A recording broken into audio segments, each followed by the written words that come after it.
Anyway, Annalie, yeah, congrats on re-signing with the Phoenix for another season. It's been quite. You're one of the last to re-sign. Were you? Was it there ever any doubt that you were going to come back? Oh, I've got to be honest, there was a little bit of doubt. I think the roller coaster of emotions of obviously the injury last season and then the Olympic campaign.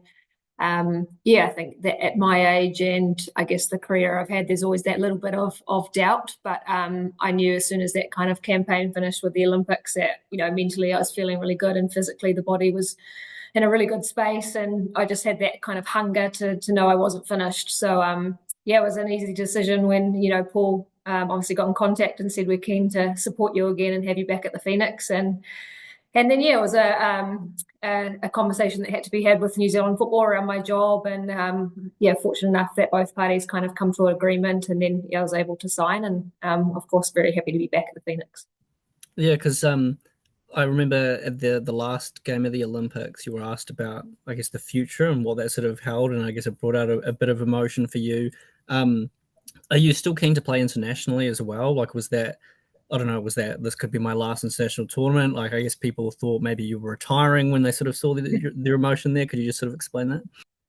Yeah, I think the beauty of football is you just don't know, and yeah, it could have been my last game. When you play international football, you just don't have the option sometimes to say whether it is or not. So I'm not sure. Obviously, we've just had communication that Yitka is moving on and Mainie's in charge. So I've got a conversation this week with Mainie just to catch up and reflect on the Olympics and what's moving forward. But for me right now, the focus is obviously now moving to Wellington, having a good pre-season and just trying to play my best football and obviously do good things with the club and hopefully get history, which we were, I think we were close last year, but obviously we want to go that one step further and make finals. Yeah, just a final one before I pass on to Zion. What do you think the team needs to improve to be a title contender? I guess we point to last season winning on the road. Is that as easy as you can improve there? And how do you think the squad's sort of looking too? Because you've lost a lot of the the football ferns, I suppose, that have been part of this team for a few seasons. Yeah, I think you've hit it on the head with the travel. We struggled last season to pick up points in the road and that consistency as a team. So I think that's definitely something that we address towards the back end of the season and coming into preseason. We'll try and do things slightly differently. We have to look at our travel and how we look after our bodies so we can best perform at those away trips. But I think for me, it's really that consistency of performance. And I think largely in those games, I think there was a spell of 4 or 5 games we lost 2-1. And I think it's, capitalizing on those moments when the game is close or, it's within winning reach that, we take most advantage and, we've got to score and we've got to hold leads and we've got to be consistent. So that's all about learning and that comes with experience. And I'm really excited at some of the new signings that's come through. I'm not yet able to be in Wellington, so I haven't seen them yet, but I'm excited to kick off on the 25th when we start properly in pre-season and see the team and yeah, get a good camaraderie with the players and hopefully we can push forward. Awesome, cool, thank you. Hey, Annalie, how are you? Good, thanks, Ion. How are you? Good, thank you. Hey, look, congratulations first of all on re-signing. Just what you were mentioning before, when you were reassessing after the Olympics, was it always the Phoenix that was going to be the likely place that you come back to? Were there options on the table? Like, what was the thought process to getting back to the Knicks? Yeah, there was a couple of options with a couple of different A-League sides. I think in the end, I still love my job and I still love giving back to Kiwis and growing the game here in New Zealand. So, of course, I love Wellington and playing for the Phoenix, and then obviously having the job alongside that, being able to support kind of both roles of my passion.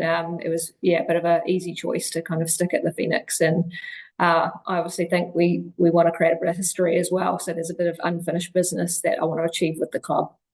Yeah, I was just going to say, with your experience, what is it that this group has to do to take that next step?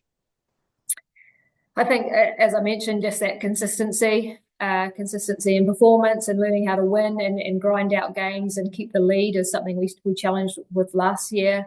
And I think, yeah, we're unique now in terms of we've had, 3 seasons, which for me has laid some really good foundations as a club. And I think there's now players with a number of A-League caps and experience. And then we've got some players that are coming into the side that have got professional experience. And there's also an older caliber of player. So players that have experienced professional leagues around the world. And I think that just brings in a wealth of experience and a wealth of knowledge and how to deal with those moments where maybe we need to grind out a win or hold a lead or whatever it looks like. So I think that's a small difference we'll really use this season. You touched on it before about your international commitments. I guess the storyline that's been over the past week is Yitka stepping down from her role. Could you just give us a bit of an insight into what that time was like for the players, and I guess the way it's all been handled? I think the hardest part for everyone involved is the uncertainty. And that's probably been the challenge with obviously having an investigation and the proper processes that have to take place, and that takes time. So that's been, I guess, a real challenge. As players, we just want to go out there and we want to perform, and we want that kind of routine. We love routine as athletes, and that's probably been the hardest thing. So for now, I guess the Ferns, we can move forward. We know the decision's been, made that, Yitka stepped away, and now it's about, I guess, looking forward and progressing and developing. And now the team's fortunate enough that they've basically got 3 or 4 years to build a campaign to be able to be successful at the World Cup and Olympics. So I'm excited for what's ahead, and hopefully we can see some significant changes and get the Ferns back to winning ways, I would say. Yeah, and I mean, now that the dust has settled and she has stood down, we've spoken to some players who, I guess, questioned the experience that she had coming into the job, questioned the direction that the team was going in. I mean, is that something you felt as well, that this probably is the right way forward for this team? I think we had a number of challenges within the team, but I think now the place we're in, I think it is a good decision from Yitka and New Zealand football. I think if we look forward, we now have time to be able to build a campaign and build on the foundations that she did create, and really try and strive for better results. I think that's really important, and I think better performances as well.